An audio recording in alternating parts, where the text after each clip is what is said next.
अपने मन में ये जिज्ञासा रहती है कि कुछ बनना है तो उसके लिए क्या करना पड़ेगा अपन को। चार्ज में लगवा दो कोई अलग से कहीं जाके कोचिंग करनी पड़ेगी, कोई विशेष टीचर से पढ़ना पड़ेगा, कोई विशेष जगह हमको जाके किसी से समझना पड़ेगा, तब जाके हम आगे बढ़ पाएंगे। तो एक मैं आपको इंश्योर करना चाहता हूँ कि आप सबसे पहली भावना ये लाएं, एक गौरवता का भाव होना चाहिए हमारे मन में, हमारे गांव के प्रति जहाँ हम पैदा हुए हैं उसके प्रति हमें हमारे गौरव करना चाहिए कि ये हमारा गांव है।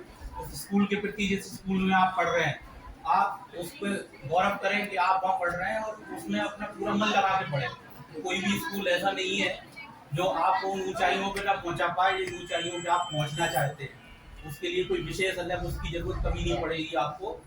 आप यहाँ पढ़ रहे हैं तो यहाँ पढ़ के भी आप हर तरह की ऊंचाइयों पर पहुँच सकते हैं। बहुत छोटा सा आप लोगों के वो एक गाइडेंस आपके आगे के लिए देना चाहूँगा मैं, क्योंकि आप ये जो दौर है आज का, भारत का कहें, मध्य प्रदेश का दौर कहें, ये जो छात्राओं का दौर है, यहाँ पे हर फील्ड में छात्राएं आगे बढ़ रही हैं। आप लोगों के लिए भी मैं कहना चाहूँगा कि आप कोई भी कॉम्पिटिशन की तैयारी करेंगी तो हर कॉम्पिटिशन की तैयारी में अलग अलग जगह आप जाओगे, 10 तरह की अलग अलग चीज़ें आपको पढ़ने को सुनने को मिलेंगी। मेरा आपसे अनुरोध है, आप लोग अभी स्कूलों में पढ़ रहे हो, आपकी जो 6वीं से 10वीं तक की जो बुक्स हैं आप उनको अपने पास रखें, है ना। उनको रद्दी बना बेचें 2 रुपये के भाव में, वो आपके काम आएगी 6वीं से 10वीं तक की आपकी। और फिर 11वीं 12वीं में जो भी आपका सब्जेक्ट है उसकी बुक्स को आप रखें। यहाँ बुक्स मतलब वो कुंजियों की नहीं कह रहा मैं, जो नॉर्मल बुक्स रहती हैं आपकी एमपी बोर्ड की या आपकी एनसीईआरटी की जो भी बुक्स होंगी उनको आप रखें, उनको पढ़ें। और पढ़ने का और उसको करने का बहुत साधारण लॉजिक मैं आपको बता रहा हूँ कि जैसे आप इंग्लिश पढ़ते हो, इंग्लिश पढ़ते हैं हम, इंग्लिश हमको कब समझ में आती है? जब हमें उसकी हिंदी समझ में आती है। अगर मैं कहूँगा कि I have to go to college, है ना, फॉर माई असाइनमेंट, तो आपको कब समझ में आएगी? जब आपको उसकी हिंदी समझ में आ जाएगी। और जब तक उस जिस इंग्लिश की हिंदी समझ में नहीं आती वो इंग्लिश समझ में आती है क्या? मैं बहुत टिपिकल आपको इंग्लिश का कोई टर्म बोल दूं, आपको समझ में नहीं आएगा जब तक कि आप उसकी क्या नहीं समझोगे, हिंदी नहीं समझोगे। और हिंदी में क्यों समझ में आएगा? क्योंकि हिंदी आपकी मदर टंग है, आपकी मातृभाषा, ठीक है। तो हिंदी में जैसे ही वो चीज आपको कोई बता देगा कि ये कहना है, तो आपको झट समझ में आ जाएगा कि नहीं, है ना। फिर दोबारा से कभी रिपीट होंगे वो वाले टर्म्स, वो वाले वर्ड्स रिपीट होंगे, तो आपको फिर दोबारा समझने के लिए जरूरत नहीं पड़ेगी कि आप वो समझ जाओगे कि इसका अर्थ ये है। ऐसी कई सारी चीजें होती हैं। मैं आपसे ये कह रहा हूँ कि मैं आपसे 10th से 6वीं से 10th तक की जो बात कर रहा हूँ वो इसलिए कर रहा हूँ, आप लोग एग्जाम देते हो, एग्जाम में किसी के कम नंबर आते हैं, किसी के ज्यादा नंबर आते हैं, पढ़ते सब साथ साथ है, अलग अलग तो नहीं पढ़ाते टीचर, 4 बच्चों को उधर ले जाके अलग से पढ़ा दिया, कुछ ऐसा होता है क्या? नहीं होता, सब एक साथ पढ़ते, बस लिखने का अंतर है।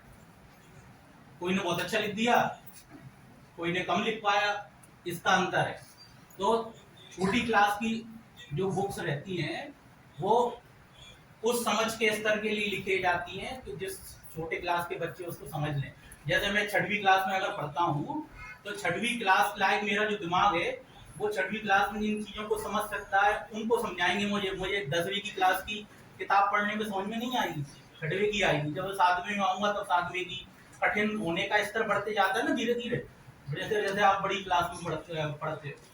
लेकिन मैं ये कह रहा हूँ कि आपका कोई एक क्वेश्चन आया, बहुत आप बड़ी क्लास में पहुंचे, कोई कंपटीशन आप दे रहे हो, हम लोग कंपटीशन दे के हम पास हुए, तो वहाँ पे क्वेश्चंस वो आए जो 6वीं से 10वीं तक की बुक्स में आप लोग पढ़ रहे हो।